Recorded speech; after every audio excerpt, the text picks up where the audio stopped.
गर्मी का मौसम था। सूरज मानो आग बरसा रहा था। खेतों की मिट्टी तपकर तवे जैसी हो गई थी। लेकिन उसी खुले खेत के किनारे एक बड़ा सा पीपल का पेड़ था, जिसकी छांव में तीन बहुएं अपनी अपनी छोटी छोटी रसोई सजाए बैठी थी।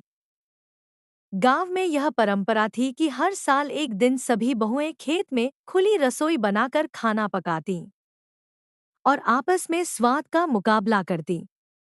इस बार गांव की सबसे चर्चित तीन बहुएं थीं: सीमा, राधा और कुसुम। सीमा बड़ी बहू थी, स्वभाव से शांत और सधी हुई। वह धीरे धीरे लकड़ी सुलगाकर दाल चढ़ा रही थी। उसकी हर हरकत में अनुभव झलकता था। राधा मझली बहू थी, चंचल और हंसमुख। वह कभी आटा गूंथती, कभी हंसी मजाक करती और बीच बीच में सबको छेड़ती रहती। कुसुम सबसे छोटी बहू थी, नई नई आई थी घर में। उसके चेहरे पर हल्की घबराहट थी, लेकिन आंखों में कुछ कर दिखाने का उत्साह भी। तीनों ने अपने अपने चूल्हे जलाए। हवा में जलती लकड़ी की खुशबू घुल गई। दूर खेतों में खड़े किसान भी मुस्कुराकर इस दृश्य को देख रहे थे। सीमा ने धीरे धीरे मसाले भूनकर दाल में तड़का लगाया।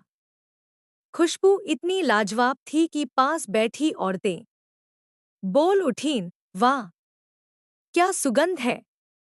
राधा ने चटपटे आलू की सब्जी बनाई। वह हर थोड़ी देर में नमक चखती और हंसते हुए कहती, आज तो सब मेरी सब्जी खाकर उंगलियां चाटेंगे। कुसुम ने चुपचाप बाजरे की रोटी और गुड़ की खीर बनाने का निश्चय किया।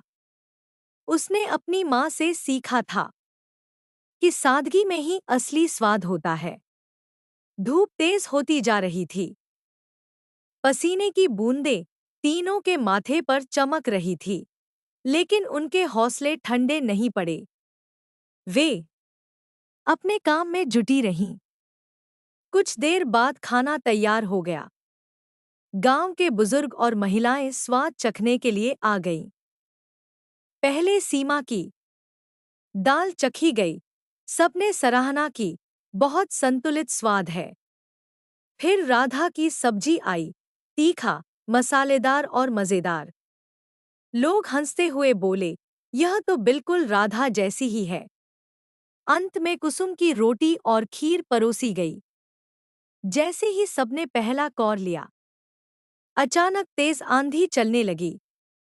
धूल उड़ने लगी, बर्तन खड़कने लगे और सब लोग अपनी अपनी थालियां संभालने लगे। माहौल में हलचल मच गई।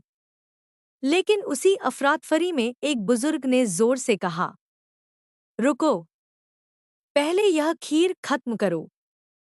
सब हंस पड़े और फिर उसी धूल भरी आंधी के बीच सबने कुसुम की खीर खानी जारी रखी। आश्चर्य की बात यह थी कि इतनी हलचल के बावजूद हर किसी के चेहरे पर संतोष था। आंधी थमने के बाद गांव के मुखिया ने मुस्कुराकर कहा, आज असली जीत किसकी है, ये तो आंधी ने ही बता दिया। जिस स्वाद को तूफान भी नहीं बिगाड़ पाया, वही सबसे सच्चा है। सबकी नजरें कुसुम पर टिक गईं। कुसुम की आंखों में आंसू थे, खुशी के। सीमा और राधा उसके पास आईं। सीमा ने उसका हाथ थामकर कहा, आज तूने सिर्फ खाना नहीं बनाया, तूने दिल जीत लिया। राधा ने हंसते हुए जोड़ा, और वो भी आंधी के साथ। तीनों बहुएं एक दूसरे को गले लग गईं। उस दिन मुकाबला खत्म हुआ, लेकिन एक नई कहानी शुरू हुई। प्यार, अपनापन और साथ की। सूरज ढल चुका था, लेकिन उस दिन की यादें पूरे गांव के दिल में चमक रही थी। और तब से गांव में एक कहावत बन गई, खुले खेत की रसोई में बना खाना अगर दिल से हो, तो उसे कोई आंधी नहीं हरा सकती।